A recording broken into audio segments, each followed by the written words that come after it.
I grip my water glass too tightly as Mom slides the thick cream envelope across the dining table. The Matthews family crest is embossed in gold on the front, because heaven forbid my sister have a birthday invitation without a custom wax seal. Aren't they gorgeous? Mom beams, watching Bianca distribute the envelopes around the table. The calligrapher said it was the most elegant design she'd worked on all season. Dad clears his throat, chest puffing with pride. I secured the grand ballroom at the country club. Had to call in a favor with Jim Harrison, but for my princess turning 30, nothing but the best. Bianca squeals, flipping her perfect blonde hair over one shoulder. I've already got 150 people confirmed, and that's before sending these out. The Wilsons' daughter had 120 at her 30th, and everyone said it was the event of the year. She smirks. Until mine. I take a sip of water, letting the ice clink against my teeth. 10 years of these conversations. 10 years of watching Bianca's birthday turn into a national holiday while mine passes with a grocery store cake if I'm lucky. Mom turns to me, sliding a thick manila folder across the table, with her French manicured nails. A platinum credit card sits on top. We need you to handle everything again this year, dear. You're so good with details. The way she says it like she's bestowing a great honor instead of unpaid labor. I stare at the folder. Inside are magazine clippings, Pinterest printouts, and vendor contacts. The same folder I've received since I was 16, each year growing thicker with demands. Make sure they have that champagne fountain like the Wilsons had. Bianca interrupts, not bothering to look up from her phone. But bigger, and with the good champagne, not that cheap stuff. Dad taps the credit card. And put down the deposits with this. We'll reimburse you. Eventually. He chuckles like it's a joke we both enjoy. My fingers close around the folder. They're trembling, but no one notices. No one ever notices. I see myself at 17, canceling my sleepover to address Bianca's 21st birthday invitations. I see myself at 21, missing my own dinner reservation because Bianca's DJ canceled last minute and someone needed to find a replacement. I see myself at 24, watching my bank account drain as I covered the $4,000 flower bill that Dad promised to pay back next week. Still waiting on that reimbursement. I see my own birthdays exactly 2 weeks after Bianca's passing, in a blur of leftover decorations and distracted well-wishes. We're all partied out. Mom always says, let's just do something small. Small means forgotten. Small means an afterthought text message at 9 p.m. Small means nothing at all. Kendall? Did you hear me? Mom waves her hand in front of my face. I said we need the deposits placed by Friday. Yes, I say automatically. I heard you. Later that day, in my apartment, I spread the contents of the folder across my kitchen counter. The theme is glitz and glamour because old Hollywood was too basic, according to Bianca's latest text. The budget started at $4,000 and has somehow ballooned to $6,000. My laptop sits open to my bank account. $3,207.42. My entire savings, built dollar by dollar from my administrative assistant salary. I've never celebrated a birthday properly. Not once in 26 years. My phone buzzes. Rachel, did they rope you into party planning again? My fingers hover over the keyboard. Something shifts inside me, like tectonic plates that have been grinding against each other for years, finally breaking free. Not this time. I have a different plan. I close Bianca's folder and open my laptop to a new tab. Florida Beach Rentals. Another tab. Flight prices to Destin. Another. Swimming with Dolphins experience. My phone rings again. Bianca's face flashes on the screen, the professional headshot she made everyone use as her contact photo. I silence it and turn the phone face down. I create a new folder on my desktop labeled My Birthday. Inside, I save screenshots of beachfront houses with wide decks and ocean views, places where I could watch the sunrise with a mimosa in hand. Places where no one would ask me to make a single phone call or place a single deposit. My phone lights up again. And again. And again. I ignore it as I click Book Now on a blue bungalow with floor-to-ceiling windows and 5-star reviews. 2 weeks in paradise, spanning my 26th birthday. For the first time in years, I smile at the thought of a birthday, my birthday, and I feel something unfamiliar bloom in my chest as I enter my credit card information. It's not guilt. It's not fear. It's freedom. The next day, at the office, my phone buzzes for the 12th time this morning. I know it's either Mom or Bianca without looking. The constant vibration against my desk has become so distracting that Janet from accounting has started giving me sympathetic glances over her cubicle wall. Kendall, your phone's having a seizure again. My boss Mark comments as he passes my desk. He pauses, noticing my tight expression. Family stuff again? I nod, flipping the phone over to see 15 new text messages. Mom wants to increase the head count to 175. Bianca has changed her mind on the theme from glitz and glamour to diamond elegance, whatever that means. Sorry, I'll put it on silent. I slide the phone into my drawer, but Mark's hand on my shoulder stops me. Take 10 minutes, if you need to sort it out. Your quarterly reports are always early anyway. The moment he walks away, my phone lights up with Mom's face. I step into the break room and answer. Kendall, darling, I've been texting you all morning, Mom says without preamble. I need you to call the caterer immediately. We're adding 25 more guests, and Bianca wants those little lobster puffs she had at the Johnsons' anniversary. Mom, we've already signed contracts. Adding 25 people will cost. Money isn't the issue, dear. This is Bianca's special day. The kitchen door swings open, and Janet enters, then quickly backs out when she sees my face. I lower my voice. The budget was already at $6,000. Who's covering the extra costs? Well, you can put it on that card we gave you. Your father will settle everything after. Like last time? The words slip out before I can stop them. Kendall Elizabeth Matthews. I don't appreciate that tone. Oh. I almost forgot to tell you I'll be stopping by your office around lunch. I have some fabric swatches for the table linens. Before I can protest, she hangs up. I grip the edge of the counter, breathing slowly through my nose. I checked my bank account on my phone after I booked the birthday vacation. The amount that won't increase until payday next week. After the lunch break, and meeting with my mother, as she came by the office, when I returned to my desk, a wave of heat flushed up my neck. I slip away to the restroom, locking myself in a stall as my hands shake. That night, at home, I pull out old family photo albums from my closet. Page after page of Bianca's elaborate celebrations, her sweet 16 with a rented ballroom, her 21st with a hired band, her 25th with a weekend getaway for her and 20 friends. I flip through my childhood journal, the entries becoming a painful pattern. The 18th of April, STU, 2015. My 16th birthday today. Family went to Bianca's volleyball tournament. Mom said we'd celebrate next weekend but forgot. The 18th of April, 2016. No one remembered again. Dad gave me $20 when I mentioned it at dinner. The 18th of April, 2017. Rachel brought cupcakes to school. At least someone remembered. I slam the journal shut and reach for my phone, texting Rachel. Remember that Florida trip we talked about? I have booked it for my birthday. For real this time. I've had enough. Her response comes immediately. Finally, it's about time you did something for yourself. I'm in. For the first time in days, I smile. 2 hours and half a bottle of wine later, Rachel sits cross-legged on my living room floor, laptop balanced on her knees.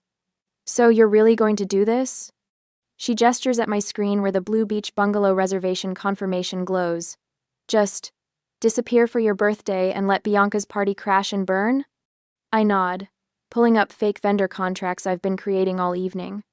I've already sent emails to my parents confirming everything's on track. They trust me completely to handle it all. God, they have no idea who they're dealing with. Rachel lifts her wine glass in a toast to the real birthday girl. The next morning at work, Michael from accounting leans against my cubicle. Got a minute? I follow him to the break room where he pulls out his phone. So I heard about your Florida plan from Rachel. I have these airline miles that are about to expire. How about a first-class upgrade for the birthday girl? Unexpected tears prick my eyes. Michael, you don't have to. Oh please, it's either you or my mother and she'd just complain about the champagne selection. He shows me the confirmation on his screen. Already done. That night at home, my phone buzzed with a text from Aunt Susan. Heard you're finally doing something for your birthday. Whatever you're planning, I support you 100%. Let me know if you need anything. An hour later, Rachel, Michael, and Lisa sent me their tickets. We are all going together. The contrast between these genuine connections and my family's exploitation feels like stepping from shadow into sunlight. Friday evening. At my parents' house, I spread the fake vendor contracts across my parents' dining table, catering, decorations, entertainment, all with convincing letterheads and deposit confirmations. "We trust you completely, dear," Mom says, not bothering to look at a single page. She slides an envelope across the table. "Here's the deposit money. $2,800 should cover everything, right?" Dad nods absent-mindedly, eyes on his phone. Bianca's upset about the color scheme again. She wants silver instead of gold now. "I'll handle it," I say automatically, the phrase I've uttered thousands of times before. But this time, the words taste different on my tongue. On Monday, 3 days later, I deposited the check into my account. The teller smiles. "Saving up for something special?" I think of the ocean view from my rented bungalow, the dolphin excursion booked for my actual birthday, the first-class plane ticket waiting in my email. "Yes," I answer, feeling the unfamiliar curve of a genuine smile. Something very special, just for me. During a family dinner, or rather another ambush on Saturday that week, the dining room feels smaller than usual, like the walls are inching closer with each minute of this emergency family meeting. 2 weeks before Bianca's birthday, and we're all summoned as if discussing national security. These decorations are completely inadequate. Bianca slams her palm on a catalog page. "This is the most important day of my life. The centerpieces need to be at least twice this size." Mom nods sympathetically while Dad checks his watch. I sit quietly, making notes in my planner, while mentally confirming my flight and booking details. "We'll need to increase the budget again," Dad says, pulling out his checkbook. His eyes flick to me. "Kendall, confront the difference until we get to the bank next week." I nod, the motion automatic after years of practice. My savings account has already recovered from booking my Florida trip, thanks to my salary, and a forgotten Christmas bonus I'd stashed away. "Oh," Dad says, pausing mid-signature like he's just remembered something trivial. "Isn't your birthday sometime next month too?" Before I can answer, Mom pats my hand. "We can do pizza at our house for you after Bianca's celebration dies down. Nothing fancy, but still nice." The old Kendall would have smiled gratefully. This Kendall just writes, "pizza," in all caps in her planner, and underlines it 3 times. "Thanks, Mom. That sounds perfect." The next morning, although it's Sunday, I email my boss requesting personal days, my first vacation in 2 years. "Family emergency," I write, which isn't entirely untrue. My emergency need to escape my family qualifies. On Wednesday, before the birthday party, I pack at night, when I'm sure no one will drop by unannounced. Each item feels like a small rebellion: my brightest sundress, the swimsuit I bought 3 summers ago but never wore, sunglasses too bold for practical Kendall. When Bianca texts demanding I find gold-dipped orchids for the tables, I wait 40 minutes before responding. When Mom calls about changing the menu again, I let it go to voicemail until my lunch break. Small rebellions, but they make me stand taller. The final payment for the dolphin swimming excursion hits my credit card on Thursday, scheduled perfectly for my actual birthday. I trace my finger over the confirmation email, something warm spreading through my chest. Mine. For me, finally. That night, my phone rings at 9:47 p.m. Dad's voice booms through the speaker before I can even say hello. "Emergency family meeting, now. Bianca's having a crisis." I arrive to find Bianca pacing the living room, mascara streaking down her cheeks. 15 more people RSVP'd, yes, today. 15. Where will they sit? What will they eat? The seating chart is ruined. Mom rushes to her side with tissues while Dad turns to me, expectation heavy in his gaze. "This is what you do best, dear," Mom says. "Fix it." 3 faces stare at me. Bianca's desperate. Mom's pleading. Dad's demanding. The old Kendall would have already grabbed her laptop, already started calling vendors, already solving the problem. I take a deep breath and meet their eyes one by one. "Everything is under control. Trust me." The words hang in the room. To them, I'm promising to handle Bianca's crisis. To me, I'm confirming my escape is perfectly planned. Dad's shoulders relax. "I knew we could count on you." If only they knew. At dawn, the following day, the alarm buzzed at 3:30 a.m., but I was not sleeping. Rachel's text comes exactly 5 minutes later. Outside. Engine off. No lights. I wheel my suitcase silently down the hallway, locking my apartment door behind me. Rachel hugs me before taking my bag. "Operation Birthday Girl is officially underway," she whispers, her grin visible even in the dark. The drive to the airport feels like crossing a border into a new country, one where I matter. Rachel hands me a travel mug of coffee and a birthday card signed by everyone in on the plan. At check-in, the attendant smiles. "You've been upgraded to first class, Miss Matthews." I turn to Rachel and squeeze her hand. She smiles and nods back. Aunt Susan's text arrives as I wait to board. "Package delivered to rental house. Happy early birthday, sweetheart. So proud of you." The group chat with my friends buzzes with excitement. Weather forecast. Perfect. Dinner reservations confirmed. Cake ordered your favorite. When my row is called, I stand tall, boarding pass firm in my hand. As the plane doors close, I switch my phone to airplane mode, the notification count of missed calls from my family disappearing. Relief washes over me like cool water. Later that day, I step into sunshine so bright it makes me squint with Rachel. The rental car takes me along coastal roads until I pull up to a pale blue house with wide windows facing the ocean. As my friends also came with me, Rachel, Michael, and my college roommate Lisa are now on the porch, holding a banner that reads, "Happy Birthday, Kendall." The sight of it, my name in bright letters, makes my throat tight. Inside, tasteful decorations catch the sunlight, nothing like the gaudy, excessive preparations for Bianca. Just simple, beautiful touches that show someone thought about what I would like. Rachel hands me a champagne flute. "To Kendall," she says, raising her glass, finally celebrating the birthday girl who deserves it. We clink glasses, and I look around at these people who traveled here just for me, who took days off work, who spent their money and time to make me feel special. "I need to change my voicemail," I say suddenly, pulling out my phone. They watch as I record. "Hi, you've reached Kendall. I'm unavailable until further notice. Please leave a message." Unavailable. The word tastes like freedom. That evening, I walk alone on the beach as the sun sinks toward the horizon. The water rushes over my feet, then retreats, again and again. Like the years I've spent giving and retreating, giving and retreating. For the first time, I let myself feel the pain of being overlooked. Tears come hot and fast, drops of salt water joining the vast ocean before me. Footsteps approach from behind. My friends surround me, Rachel holding a chocolate cupcake with a single candle flickering in the breeze, an early celebration. "Make a wish," Lisa says softly. I close my eyes. I wish to never disappear again. The candle goes out. I open my eyes to find them all smiling at me. "I think this is the first time I've felt special on my birthday," I whisper. Michael pulls out his phone for a group selfie, the sunset painting us in gold. "Caption?" he asks, thumb hovering over the screen. I smile, feeling lighter than I have in years. Best birthday I've never had. On Bianca's birthday that Saturday, the grand ballroom of Westlake Country Club stands empty at 6:15 p.m. No twinkling fairy lights, no champagne fountain, no centerpieces with fresh roses. Just bare tables and undecorated walls. The venue manager glances at his watch, shrugging at the waitstaff who hover near the kitchen doors. At 6:27, the first guests arrive in cocktail attire. They wander through the unlocked doors, voices echoing in the cavernous space. "Is this the Matthews party?" A woman in a sequined gown asks the confused server.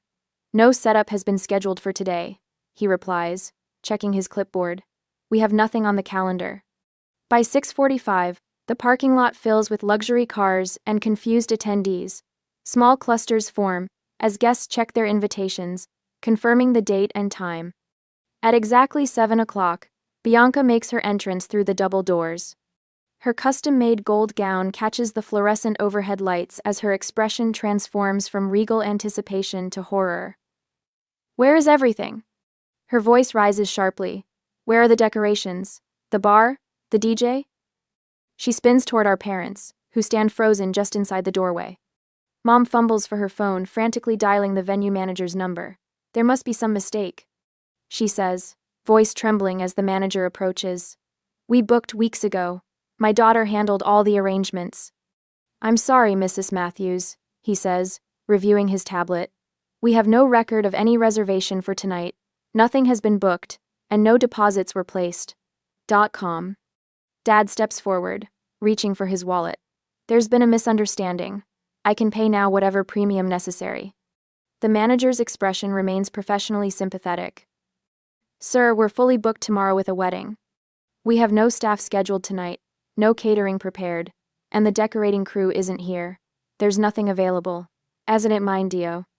Outside in the parking lot, Bianca screams into her phone.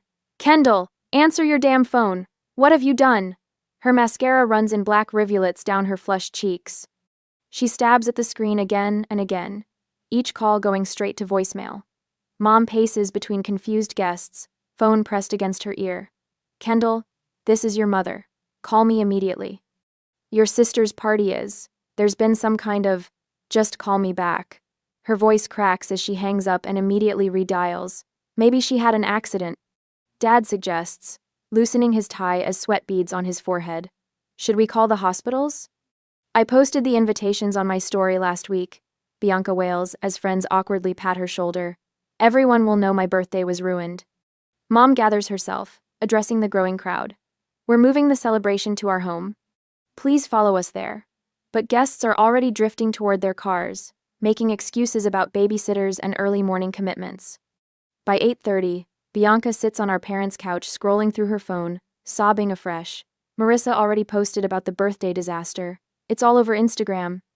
During that time, in Florida, I stretch out on a massage table as gentle hands work the knots from my shoulders.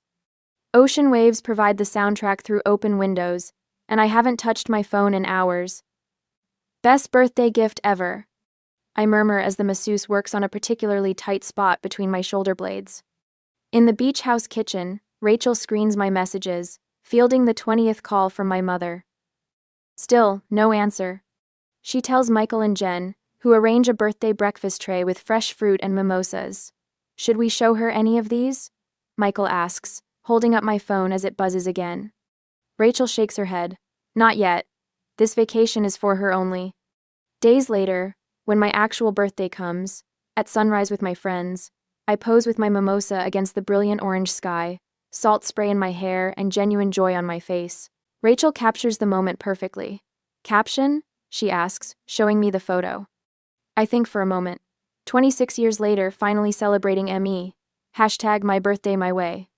Within an hour, notifications flood my account. Coworkers, high school friends, and distant relatives leave comments. You go, girl. About time. Wait, isn't this when your sister's big party was supposed to be? Looking happier than I've ever seen you. Aunt Susan's comment appears prominently. So proud of you for finally putting yourself first, sweetheart. Happy birthday. Later that day, after we swam with dolphins, I switched to Bianca's profile to find a stream of sympathetic messages beneath her tearful selfie, captioned, "Worst birthday ever." Her responses reveal the truth. My selfish sister abandoned her responsibilities, and she deliberately sabotaged everything after we trusted her. By evening, I check my phone again. The notification banner shows 60 missed calls, 120 text messages, and countless social media alerts. My friends watch nervously as I scroll through the first few vicious texts from my family. Ready for birthday cake? Jen asks, sliding a small chocolate cake toward me with a single glowing candle. Michael snaps the photo, me smiling behind the flickering light, ocean sunset in the background. Caption for this one? Rachel asks. I look at the image, at the genuine happiness in my eyes. Just worth the wait. As I post it, a message notification pops up from Kelly, a girl I haven't spoken to since high school. I always wondered why your family treated you differently. Good for you, Kendall. I turn off my phone and slide it into a drawer. Let's go swimming, I suggest, rising from the table. The weight of decades lifts from my shoulders as we race toward the moonlit waves. Whatever storm awaits me back home can wait. Tonight belongs to me. The day I returned from my birthday trip, my phone buzzed to life as the plane touched down, notifications flooding in like a digital tsunami. 3 voicemails from Dad, 7 texts from Mom, and an email from Bianca with a subject line in all caps. I take a deep breath before listening to the first message. You've destroyed this family. Dad's voice trembles with rage. Come home immediately to fix this. Mom's text cuts deeper. How could you embarrass us like this? Everyone is talking. The email from Bianca contains a paragraph of accusations ending with, "You ruined the most important day of my life. I'll never forgive you." 3. Only Aunt Susan's message offers any comfort. They're planning an ambush when you get home. Stay strong, sweetheart. You did what you needed to do. In the airport bathroom, I stare at my reflection, while Rachel's voice plays through my speakerphone. Remember why you did this. You deserve to be celebrated too. I matter too, I whisper to the mirror, shoulders squared. No more invisible daughter. I practice the words again, louder this time. An older woman at the sink beside me nods approvingly. An hour later, my Uber driver glances at me in the rearview mirror as we approach my apartment building. Whatever you're heading into, you look ready for it. I clutch my beach tote tighter. I hope so. The key turns in my lock, but the door opens before I can push it. They're already inside. Mom sits ramrod straight on my sofa. Dad paces by the window, and Bianca occupies my reading chair, eyes puffy and mascara smudged.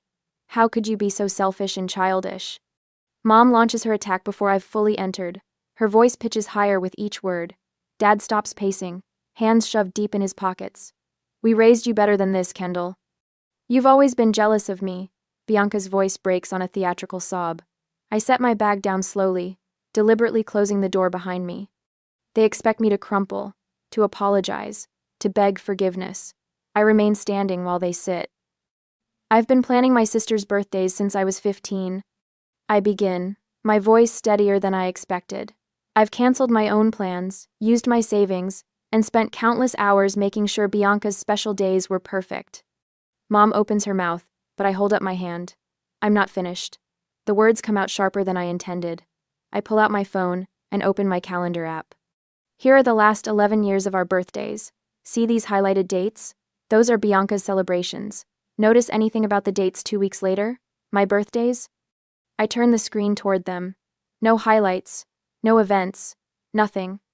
Dad shifts uncomfortably. That's hardly the point. I've never had a birthday party. My voice doesn't waver. Not once in 26 years. This vacation with my friends was the first time anyone has ever celebrated with me.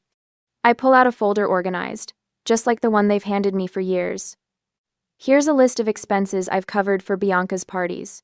$6,000 in the last 3 years alone. Money I was promised would be reimbursed. The silence stretches between us, thick and uncomfortable.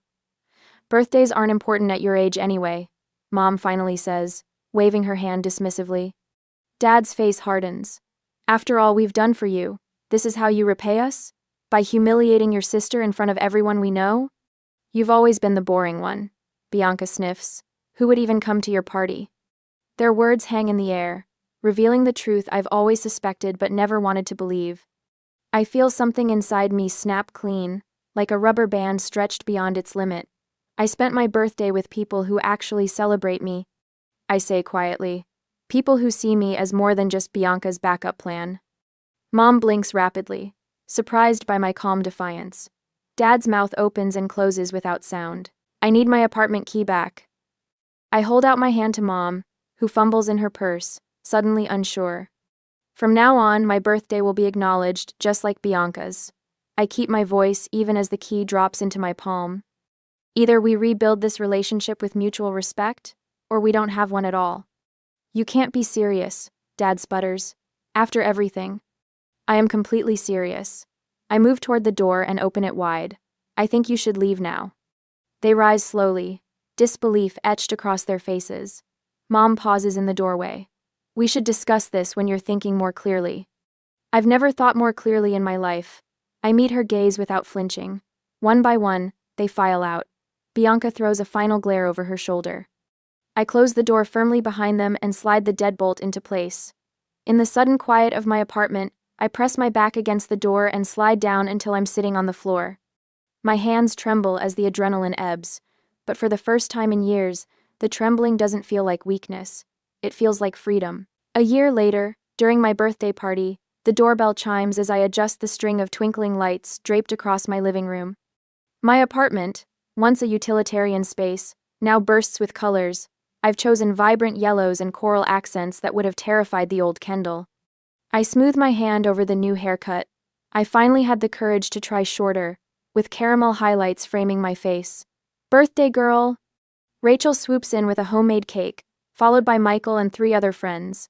Behind them stands Aunt Susan, clutching a wrapped package tied with a satin ribbon. Look at you. Aunt Susan says, giving me a proper once-over, standing tall, taking up space. I catch a glimpse of myself in the hallway mirror. She's right. My shoulders no longer curve inward. My smile reaches my eyes. What a difference a year makes. Rachel raises her glass, champagne catching the light. To the year Kendall found her voice, and to many more birthdays celebrated exactly as they should be. The glasses clink together in my small but tastefully decorated apartment. Pictures from Florida hang prominently on the wall, tangible proof of the moment everything changed. My therapist would call this progress. I say with a laugh that comes easily now, Doctor. Whitman helped me understand that one act of self-respect could ripple through every aspect of my life. Since standing up to my family, I've earned a promotion at work, asked for a raise, started dating again. Your mom called me yesterday, Aunt Susan says quietly, as the others chat across the room. She wanted to make sure I'd be here. The birthday card from Mom arrived 3 days ago, on time, with a handwritten note that said simply, "Thinking of you. Baby steps. Dad still struggles with our new dynamic." Last month he asked when I'd get over this phase. Bianca surprised me though. After 6 months of silence, she texted, "Do you want to get coffee sometime?" We're rebuilding on new terms. Slowly. Present time, Michael announces, piling colorfully wrapped packages on the coffee table. I unwrap each thoughtful gift books I've mentioned wanting to read. A delicate bracelet, a concert tickets. Aunt Susan hands me her package last. Inside lies a silver frame holding a faded photograph of 4-year-old me blowing out candles on a small cake. I took this before your parents decided. Bianca's celebrations should take precedence, she explains. A note tucked behind the photo reads, "There was always someone who saw you. Never forget your worth." My throat tightens. I blink rapidly as I place the frame next to my Florida photos. What do you want for your next birthday? Rachel asks, refilling my glass. Just this, I answer. Presence over presence. Yesterday at work, I noticed Jessica, the new hire, apologizing constantly during meetings. I invited her to lunch and shared my story. You're allowed to have opinions, I told her. You're allowed to take up space. In my nightstand drawer lies my journal entry from last week, the year I stopped disappearing. Later, after candles and cake and laughter, I stand alone on my small balcony. The Florida photos hang visibly through the window. On my refrigerator calendar, 2 birthdays are marked with equal prominence, mine and Bianca's. My phone rings. It's Mom, probably calling about the family dinner next weekend. Kendall, can you help with the decorations for your father's retirement party? You're so good with those details. I take a deep breath. No, I can't help with that. I have my own plans that day. Sometimes the greatest gift you can give yourself is the permission to matter. I sit at my parents' dining table, spine straight as a ruler, watching Tessa wave her hands dramatically while describing her latest promotion. Mom and Dad lean toward her, their faces bright with pride. Their good china gleams under the warm light of Grandma's antique chandelier, a Pierce family heirloom that will never be mine. So there I was, Tessa continues, with the CEO waiting for my presentation, when the projector dies completely. Dad chuckles. Let me guess, you handled it like a pro. Obviously, Tessa smirks, tossing her perfectly highlighted hair. I had backup slides printed. The old man nearly offered me his job on the spot. Mom reaches across the table to squeeze Tessa's hand. Always prepared. That's my girl. I glance at Eli, who offers a subtle smile of support across the table. His photographer's eyes miss nothing, not even the way my hands tremble slightly as I reach for my water glass. Dessert time, Mom announces, rising from her chair. And Auden, for heaven's sake, relax a little. You look like you're at a job interview instead of Thanksgiving dinner. My cheeks burn. Sorry, I mutter, though I'm not sure what I'm apologizing for. After pumpkin pie, Mom disappears into the living room and returns with a stack of leather-bound photo albums. My stomach tightens. This familiar ritual, the parading of Pierce family memories, always leaves me feeling more like an observer than a participant. I thought Eli might enjoy seeing these, Mom says, voice lilting with false casualness, especially with the wedding coming up. That would be great, Mrs. Pierce. Eli responds with professional charm, though his hand finds mine under the table and squeezes. The albums open to reveal the perfect American family summer vacations, Christmas mornings, birthday parties. each page meticulously arranged, each photo a testament to the Pierce family legacy. I appear somewhere around page 10, a solemn-faced child with untamable curls standing slightly apart from the others. Dad offers commentary, while Tessa interjects with inside jokes that make my parents laugh. I watch Eli's face as he examines each photo with the careful attention he brings to his professional work. His brow furrows almost imperceptibly. When Mom steps into the kitchen for coffee, Eli's fingers tighten around mine. He leans close, his voice barely audible. "Auden, these photos are edited. Your face, it's been copied and pasted across different backgrounds." The dessert fork slips from my fingers, clattering against fine china. Everyone turns. Butterfingers. I manage, but my mind reels. The evening rewinds and flashes, Mom frowning at my hair before dinner. "You never could keep those curls under control." Tessa arriving with an expensive bottle of wine that Mom and Dad recognized immediately. Their appreciation punctuated with references to a vineyard tour I wasn't invited on. The familiar holiday choreography that positions me as an accessory, rather than family. Dad clears his throat. "Eli, photographers always overthink images. It's probably just the film quality back then." Mom quickly closes the album. "These old photos aren't worth fussing over. Speaking of the wedding, have you two finalized the venue?" "No," I say, my voice steadier than I feel.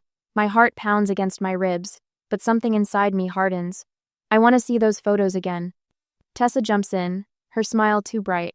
"Actually, I've been meaning to ask about your color scheme. I need to know what shade to shop for." I don't look at my sister. "No, I want to look at these again." The room falls silent. Mom and Dad exchange a glance I've seen 1,000 times but never been able to interpret. Tessa suddenly becomes fascinated with gathering dessert plates. "Don't be ridiculous, Auden," Mom says, her fingers white-knuckled around the album. "These old things are boring everyone." But I see it now, the fear behind her irritation. For the first time, I realize my entire childhood narrative might be fabricated. The thought makes me dizzy. Eli slides the album toward himself. "These compositions are really interesting, Mr. and Mrs. Pierce. The framing choices, especially." He pulls out his phone. "Do you mind if I take a few photos? For inspiration?" As he snaps pictures of several pages, I watch my parents' faces.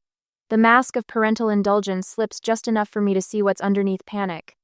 And I know with absolute certainty that whatever truth lies behind those altered images will change everything. Later that night, the hotel room door closes behind us with a solid click that feels oddly final.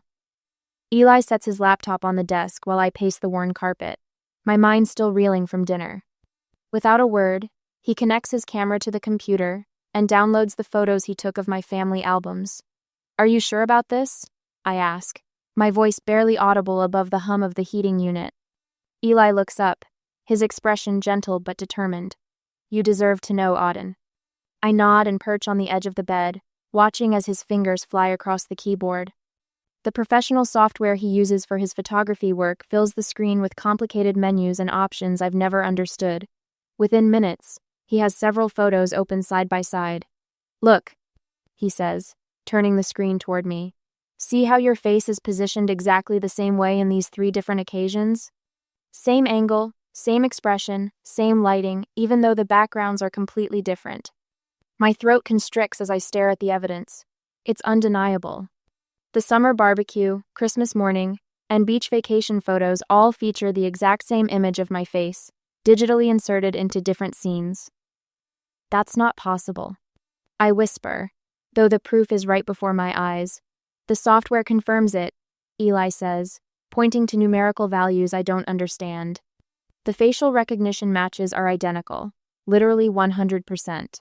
That never happens with genuine different photos." I sit heavily on the bed, my breath coming in shallow gasps, as buried memories begin pushing toward the surface of my consciousness. A woman speaking words I couldn't understand.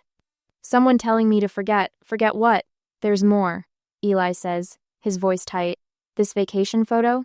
The shadows don't match. See how your shadow falls at a different angle than everyone else's? And the EXIF data," he pauses, clicking through menus, shows different timestamps for parts of the same image. The room spins slightly. I grab the edge of the mattress to steady myself. "We need to talk to them," I say finally, surprising myself with how steady my voice sounds. Morning comes too quickly. We sit in our rental car outside the Pierce family home, neither of us moving to open the doors. Through the living room window, I can see Mom Meredith arranging flowers. A normal Sunday morning activity that now seems like a performance. Ready? Eli asks, reaching for my hand. No, I answer honestly. But let's go anyway. The atmosphere in the house is charged the moment we enter. Dad Douglas stands with his arms crossed by the fireplace, as if he's been waiting for us. Meredith perches primly on the edge of the sofa, her back rigid, while Tessa hovers near the doorway, eyes darting between us all. What's this about? Douglas asks, though his tone suggests he already knows. I take a deep breath. The photos in the albums, they're edited. My face was added afterward. That's ridiculous, Meredith says immediately, but her knuckles turn white where they grip her knees. We have proof, Eli says quietly, opening his laptop. Facial recognition software confirms it. The same exact image of Auden appears across multiple photos that supposedly span years. Maybe there was some touching up, Douglas admits reluctantly. Professional photographers do it all the time. Meredith nods quickly. We were just trying to make you feel included, dear. You were always running off when we tried to take family pictures. I was difficult to photograph? I ask, my voice rising. Or I wasn't there. The silence that follows is deafening. I want to see my birth certificate, I say firmly. And any adoption documentation you have. Tessa gasps. Douglas and Meredith exchange glances. This is getting out of hand, Douglas says, his voice hardening. We've given you everything, Auden. A good home, education, opportunities. We gave you everything. Meredith suddenly snaps, her composed facade cracking. She stands, hands trembling. Everything. And this is how you repay us? Her outburst confirms what I already suspect. If you pursue this nonsense, Douglas says, stepping closer, we'll have no choice but to reconsider our financial support. Your position at Mitchell and Barnes was a favor to me, remember? The threat hangs in the air between us. My job, my security, everything could vanish. I look at him, this man I've called father for 26 years, and see a stranger. We should go, Eli murmurs, guiding me toward the door. Later that afternoon, my phone rings. Tessa's name flashes on the screen. Please, Auden, she says when I answer, her voice thick with tears. Just leave the past alone. Mom's a wreck. Dad's talking about changing their will. Can't we just go back to normal? For the family? For the family. The words echo strangely in my head as fragmented memories surface a woman speaking Serbian, telling me to be brave. Someone, Meredith, instructing me to forget your real mom. After I hang up, panic sets in. I have no birth certificate that I've ever seen. No baby photos before age 4. No memories that align with their carefully constructed narratives. Who am I without the Pierce identity? What happens if I pull this thread and everything unravels? That evening, Eli's voice breaks through my spiraling thoughts. Found something, he says, pointing to his laptop screen. The metadata on these digital copies shows when the manipulations were done, all between 1997 and 1998. I stare at the dates, a small vindication that steadies me. As we drive back to our hotel that night, I wonder, do I have the right to unravel this family, however false it might be, when they did provide me a home for 26 years? Would you pursue the painful truth, or accept the comfortable fiction you've lived with all your life? A day later, the phone rings at exactly 9:17 a.m. My boss Carol's voice carries through the receiver with a careful neutrality that instantly raises my guard. Auden, I received a concerning call from your father this morning. My stomach plummets. I grip the edge of my desk until my knuckles turn white. What did he say? He mentioned you might be experiencing some difficulties. A mental health episode, he called it. Carol pauses. He suggested you might need family intervention. The walls of my cubicle seem to close in. Douglas, reaching into the one space I've carved out for myself, separate from the Pierce family legacy. I'm fine.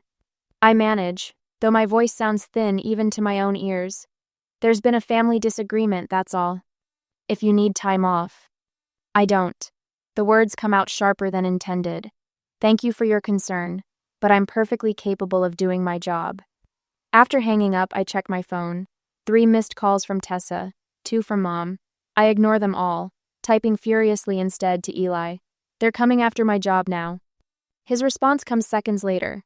2 clients canceled this morning. Said they heard I was exploiting family trauma for publicity. Meredith's handiwork, unmistakably. The ground beneath my feet feels increasingly unstable. My family, the people who raised me, are systematically dismantling the scaffolding of my adult life. That night, while chopping vegetables for dinner, the knife slips. A thin line of blood appears across my index finger, and suddenly I'm not in our kitchen anymore. I'm 4 years old, sitting in a cold office with fluorescent lights that make my eyes hurt. Strange adults in suits speak words I don't understand. Someone puts papers in front of me. "Smile for the camera, sweetie," a woman says. "Not the woman who smells like citrus, a different woman." "Wrong woman. This is your new family. Aren't you excited?" My chest constricts. The knife clatters to the cutting board as I slide down against the cabinet, gasping for air. Panic claws at my throat. My hands shake uncontrollably as memories surface, fractured, disjointed, but undeniably real. A woman singing in a language I recognize but don't understand. The smell of fresh bread and laundry soap. Someone crying, someone taking my hand and leading me away. When Eli finds me curled on the kitchen floor, he doesn't speak. He simply sits beside me, his steady presence an anchor in the storm of my unraveling past. I don't know what's real anymore. I whisper when I can finally form words. Every memory I have, was any of it true? Or was it all manufactured, like those photos? In days to come, sleep becomes my enemy. Each night brings nightmares of being taken from someone whose face I can't quite see. I wake gasping, drenched in sweat, reaching for something, someone forever beyond my grasp. I begin documenting everything in a digital journal, fragmented memories, recurring dreams, physical evidence. The inconsistencies in my childhood story grow more glaring with each entry. School records beginning abruptly in first grade, no baby book, no birth certificate I've ever seen. The strange accent I apparently had that needed correction with speech therapy. One Saturday morning, a knock at our apartment door startles me from my cataloging. Mrs. Sullivan, our elderly neighbor, stands in the hallway holding a plate of cookies. "Thought you might need some comfort food," she says, eyes crinkling at the corners. "You look exhausted, dear." I accept the plate with murmured thanks, already turning to close the door when she adds, "You know, I've always thought you reminded me of someone, those distinctive eyes of yours." Never could place it until now. There was a story on the news years ago about missing refugee children. The words freeze me in place. What? But Mrs. Sullivan just pats my arm. Memory plays tricks at my age. Enjoy the cookies. 2 days before Christmas, I drive to the Pierce family home unannounced. Decorations are half-unpacked garland draped across one side of the staircase, boxes of ornaments stacked beside the undecorated tree. Meredith likes everything perfect by the 20th of December. The disruption in routine tells me I've thrown them off balance. Auden. Meredith gasps when she sees me in the doorway. We've been worried sick. Douglas emerges from his study, face hardening at the sight of Eli beside me. Come to continue your photographer's witch hunt? I've come for answers, I say, stepping into the living room without waiting for an invitation. Real ones this time. There's nothing to tell that we haven't already, Douglas begins. Stop lying. My voice doesn't waver. I remember things now. Serbian words. A woman with my eyes. Being told to forget my real mom. Silence stretches between us. Then Douglas sighs, shoulders sagging slightly. We saved you from a war zone. You should be grateful. Eli's hand finds mine, squeezing gently. His voice, when he speaks, is unnervingly calm. You didn't save her. You used her for asylum status, didn't you? The truth passes across Meredith's face like a shadow before she can compose herself. The confirmation hits me with physical force, leaving me breathless. Auden, darling. Meredith recovers, moving toward me with outstretched hands. Everything we did was for your benefit. The life we've given you was built on lies. I take a step back, away from her reaching fingers. My spine straightens as something inside me hardens into resolve. I'm not your invention anymore. I'm going to find out who I really am. Back at our apartment, Eli doesn't go to his studio. Instead, he calls his assistant, arranging to take leave from his upcoming assignments. He spends the night hunched over his laptop, searching international databases for refugee relocations from Montenegro and Serbia in 1997. There's a pattern, he murmurs as dawn breaks, showing me records of children officially listed as accompanying family members on immigration documents, many with incomplete documentation due to wartime circumstances. My phone buzzes constantly with messages from the Pierces. Meredith's pleas for understanding, Douglas's thinly veiled threats about inheritance, Tessa's tearful voice messages asking what she did wrong. I stop responding, channeling all my energy into the search instead. A week after Christmas, I make the call. My hands are steady as I dial. 911. What's your emergency? I need to report a crime, I say, voice clear and determined. I believe I was kidnapped as a child. While waiting for the officer to arrive, I recall the name I heard once during a heated argument between Meredith and Douglas, when they thought I was asleep. Novi Sad, then Belgrade. Places they didn't know I remembered. 10 minutes later, the doorbell rings. I open my laptop to show the officer a Facebook profile I've been studying for days. A woman with my same distinctive eyes, living in Novi Sad, Serbia. The woman whose family name is Novic. My mother. The next day, I spread the documents across Officer Marshall's desk methodically, like arranging puzzle pieces that might finally reveal the picture of my life. My hands no longer shake, determination has steadied them. These are the edited photos my fiancé discovered. I explain, pointing to the printouts where Eli has highlighted identical facial positions across supposedly different years. Notice how my expression never changes? Same pixels, different backgrounds. Officer Marshall leans forward, squinting through reading glasses. His skepticism is palpable in the fluorescent-lit police station, but I've anticipated this. Eli sits beside me, his photographer's instincts on high alert. And these timestamp discrepancies? Marshall asks, tapping one photo. The metadata shows editing dates from 1997 to 1998, when I was supposedly 4 years old. Why would anyone need to manipulate a child's normal photos unless they were creating a false history? I pull out the journal where I've documented everything, the Serbian words that surface in my dreams, the memory fragments of a woman singing lullabies that don't match Meredith's voice, the absence of any documentation before age 4. Marshall's expression shifts subtly as I demonstrate the facial recognition software results on Eli's laptop. The professional detachment in his eyes gives way to genuine concern. There's no record of my adoption, I continue. No birth certificate I've ever seen. When I mentioned Novi Sad yesterday, a place name I shouldn't know, my mother, Meredith, dropped a glass. Officer Marshall, I believe I was taken during the Balkan conflicts. Marshall reaches for his phone. I'm calling Detective Miller. She specializes in missing persons and international cases. Before he finishes dialing, the station door swings open. Douglas and Meredith stride in, their casual country club attire, incongruous with the tension etched across their faces. There you are, Douglas announces with forced joviality. We've been worried sick. Meredith rushes toward me, maternal concern painted on her features like stage makeup. Auden, honey, we understand you're going through something difficult. These delusions. Delusions? I repeat, not moving from my chair. The wedding stress? Douglas explains to Officer Marshall, ignoring me completely. And she's always had an overactive imagination. When she was little. When I was little, was I even your child? My voice cuts through his performance. Marshall watches them closely. Mr. and Mrs. Pierce, your daughter has presented some concerning evidence. Perhaps you could clarify a few points? This is ridiculous. Douglas sputters, but I notice a thin film of sweat along his hairline despite the station's aggressive air conditioning. We're her parents. We've raised her since. Since when exactly? Marshall interrupts. Miss Pierce says she has no documentation of her early childhood. Meredith steps in, her voice honey-sweet. There was a house fire when Auden was 5. Many documents were lost. We've explained this.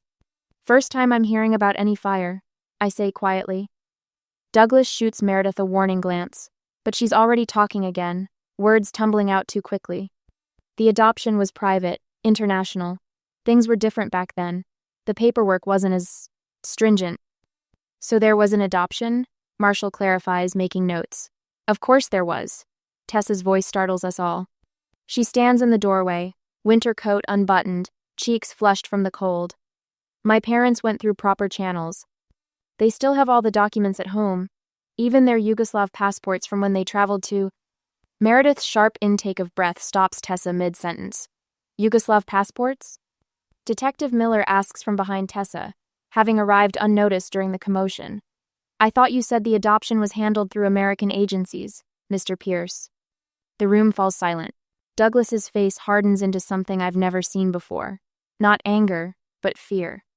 Detective Miller introduces herself, then makes a call. Within minutes, an agent from Homeland Security is on speakerphone, and the investigation is escalated to federal level. Immigration fraud crosses jurisdictional boundaries, Miller explains, watching my parents' expressions crumble. Later, alone with Detective Miller, a question stops me cold. Do you want to press charges against Douglas and Meredith Pierce? My throat tightens. These people raised me, clothed me, educated me, yet they stole me from someone else, someone who might have spent 26 years wondering where her child disappeared to. When the detective asked if I wanted to press charges against the only parents I'd ever known, I hesitated. Would justice be served by their punishment, or was finding my true identity enough? What would you do when those who raised you are also those who stole you? Back at Eli's apartment, we work in synchronized focus. While Detective Miller provides resources on international missing persons cases, Eli uses translation services to craft a careful message to Andrijana Novic, the woman whose Facebook profile shows my eyes staring back from a stranger's face. She responded. Eli announces at 2 a.m., voice cracking with exhaustion. The message describes a daughter named Liljana, taken during a refugee processing in 1997. The details match my earliest memories: a blue blanket with yellow stars, a small apartment above a bakery, a lullaby about ravens. When the facial recognition software confirms an 88% similarity match between my features and Adriana's, Adriana's, something breaks loose inside me, relief and grief in equal measure. Morning brings Douglas and Meredith to the police station, shoulders slumped in defeat. The facade has cracked beyond repair. It was wartime, Meredith whispers, eyes fixed on the linoleum floor. Everyone was desperate. Douglas stares at his hands. We made arrangements with someone at the refugee center, a neighbor who knew people. Money changed hands. Detective Miller nods to me. We've arranged a video call with Andrijana Novic. She's still in Serbia. She pauses, watching me carefully. Are you ready to meet your mother? I look at Eli, whose steady presence has anchored me through this storm, then back to Miller. Yes, I say, surprised by the calmness in my voice. I'm ready. I watch my parents stride into the lawyer's office, their movements crisp with practiced confidence. The family attorney, Mr. Winters, follows behind them, his leather briefcase gleaming under the fluorescent lights. My stomach clenches as they take seats across from me. Mom's hands tremble slightly as she folds them in her lap. It's the first crack in her perfect facade I've ever witnessed. Dad clears his throat, his pleading tone so uncharacteristic it momentarily throws me off balance. Auden, sweetheart, he begins, voice gentle in a way I've never heard before. We've had our differences, but we're still family. Mr. Winters slides a document across the polished conference table. The Pierces are prepared to offer a generous settlement if you're willing to put this unfortunate misunderstanding behind you. I scan the numbers without really seeing them. The figure is substantial enough to buy a house, start a business, secure a future. Mom leans forward, her perfume washing over me in a familiar cloud. Your wedding, she whispers. We could have it at the Lakeside Country Club. Everything you've dreamed of, Auden. Everything you deserve. My phone buzzes. Tessa's name flashes on the screen. I answer despite myself. You're destroying this family out of spite. She snaps without greeting. Is that what you want? To tear apart everything we've built because you never felt special enough? I end the call and turn to my parents. I'll think about it. I lie, buying time. Later that night, I sit before my laptop in the hotel room, heart hammering against my ribs. Eli stands behind me, his hand warm on my shoulder as the video call connects. The screen fills with the face of a woman I've seen only in Facebook photos until now. Andrijana Novic's eyes, my eyes, stare back at me, wide with anticipation. I have something to show you, she says in accented English, her voice triggering something deep in my memory. She holds up a faded poster, edges worn and creased from years of handling.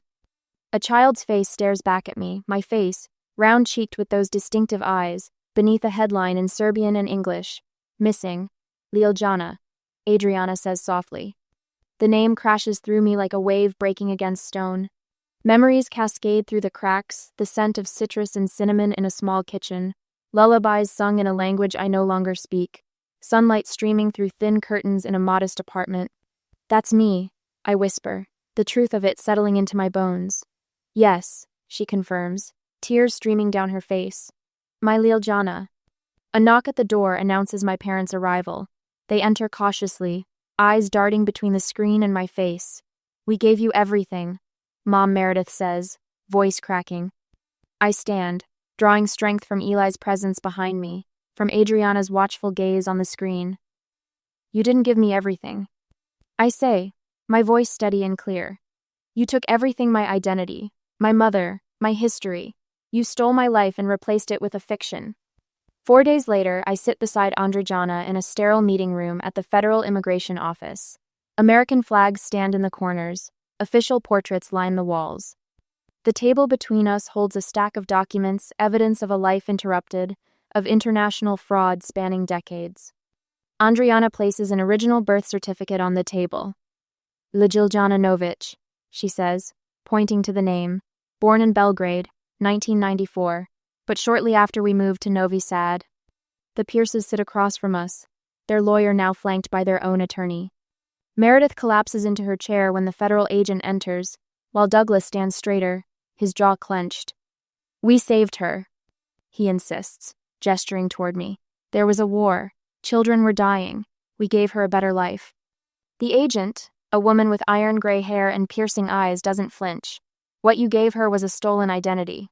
What you took from her was her mother, her culture, her citizenship." She lays out documents one by one. Immigration fraud, falsified federal documents, international abduction. Douglas pales as she continues. "These are serious federal offenses, Mr. Pierce. We're looking at citizenship revocation and deportation proceedings." I feel strangely calm, watching the people who raised me crumble before my eyes. I am no longer the confused daughter seeking approval, but a composed witness to justice unfolding. Eli stands quietly in the corner, his camera capturing the moment, evidence becoming history, truth finally exposed to light. "You claimed refugee status based on a child who was not legally yours?" The agent states flatly. "You provided falsified documents to federal agencies. The deportation process will begin immediately, with hearings scheduled within 6 months." Meredith begins to sob quietly. Douglas puts his arm around her, his eyes fixed on me with an expression I can't read. Regret, perhaps, or simply calculation of losses. "What about Tessa?" I ask, thinking of my sister for the first time in hours. The agent flips through her file. "Miss Tessa Pierce's citizenship status remains under investigation. As an adult born to non-citizens who obtained status fraudulently, her case presents complications." Quote. Later that week, I stand in the attic of what was once my home, boxing the few belongings I want to keep. In a dusty corner, behind Christmas decorations and old tax returns, I find a small cloth doll. Its dress is faded but still colorful, with words embroidered along the hem in careful stitches. I trace the Serbian letters with my fingertip, understanding nothing but feeling everything. This small piece of fabric connects me to a past I'm only beginning to reclaim, a heritage stolen and now found again. I tuck the doll carefully into my bag, a bridge between who I was and who I might become. Almost a year later, I stand beside Miss Rosario, our immigration attorney, my spine relaxed for the first time in months as we review Adriana's family reunification paperwork. The fluorescent lights of the government office no longer seem harsh, just practical. They've expedited her case, Miss. Rosario says, sliding the approved petition across the desk. "Your testimony and the DNA match were compelling. Your mother should be here within 60 days. Mother. The word still feels new on my tongue, like a forgotten flavor suddenly remembered. "Thank you," I say, my voice steady, "for believing me when others didn't." Where I once would have shrunk into myself at family gatherings, letting Tessa dominate while I faded into wallpaper, now I lead this reunion process with a certainty that surprises even me. Each night, I practice Serbian phrases from the language app on my phone. The unfamiliar consonants grow more natural with each passing day, connecting me to a heritage the Pierces tried to erase. Last week, I dreamed in Serbian. I woke crying, but they were healing tears. Later that evening, our Thanksgiving table looks nothing like the Pierce family showcase. It's small, round, crowded with mismatched plates in my apartment. Eli arranges a centerpiece of autumn flowers while I set out water glasses. She's here. Eli calls from the window, and my heart pounds as I open the door. Andrijana, my mother, stands in the hallway, clutching a worn leather photo album. Her eyes, my eyes, crinkle at the corners when she smiles. Dobro došla, I say, the welcome feeling right in my mouth. We sit together after dinner, the album open between us. These photos aren't digitally perfect like the Pierce albums. Some are creased, others faded, but every image is authentic. 4-year-old me riding a tricycle. Toddler me with chocolate birthday cake smeared across my face. Infant me asleep in Adriana's arms.